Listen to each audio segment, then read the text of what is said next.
ঘরে একা থাকার সুযোগ নিয়ে হামলার অভিযোগ।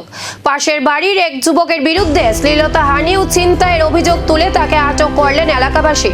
ঘটনাকে ঘিরে চাঞ্চল্য ছড়িয়েছে আগরতলার বাদারঘাট মাতৃপল্লী এলাকায়। অভিযোগ, মঙ্গলবার দুপুরে বাড়ির ভেতরে একা ছিলেন রত্নদেবের মেয়ে রিঙ্কু বিশ্বাস।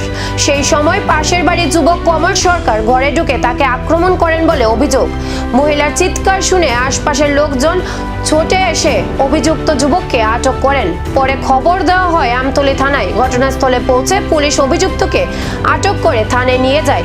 বর্তমানে পুরো ঘটনা তদন্ত শুরু করেছে আমতলী থানার পুলিশ। অভিযোগের সত্যতা, ঘটনার প্রকৃত কারণ এবং এর পেছনে অন্য কোনো কারণ রয়েছে কিনা তা খতিয়ে দেখছে পুলিশ। আমরা মনশ্রীর জন্য আমরা হেল্পের জন্য বেরিয়েছিলাম, তো তৎক্ষণাৎ আমরা চিৎকার শুনতে পাই।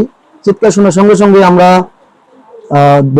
দৌড়ে ছুটে চলে আসি। এখানে এসে আমরা দেখতে পারি ও আমাদের এই ছোট ভাই কিষান বিশ্বাসের মা ওর উপর অজ্ঞাতভাবে আক্রমণ করছে, গলা চেপে মারার চেষ্টা করছে। আমরা তৎক্ষণাৎ তিনজন এসে আমরা ওনাকে বাঁচাই এবং ওকে আটক করে রাখি। তারপর আমরা এলাকার বড়দের ফোন করি, ওরা তৎক্ষণাৎ গিয়ে ছুটে আসেন, এসে পুলিশ প্রশাসনকে ফোন করেন, ক্লাবের মেম্বাররাও আসেন এখানে।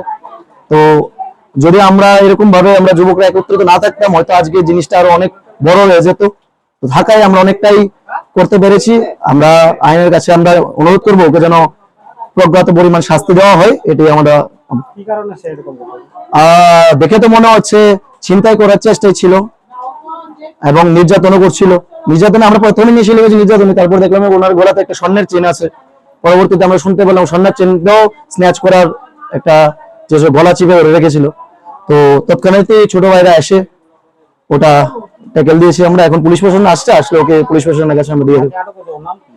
ওর নাম এবারে তো সবাই বঙ্কা বলে চিনে, এবার ওর নাম মনে হয় কমল।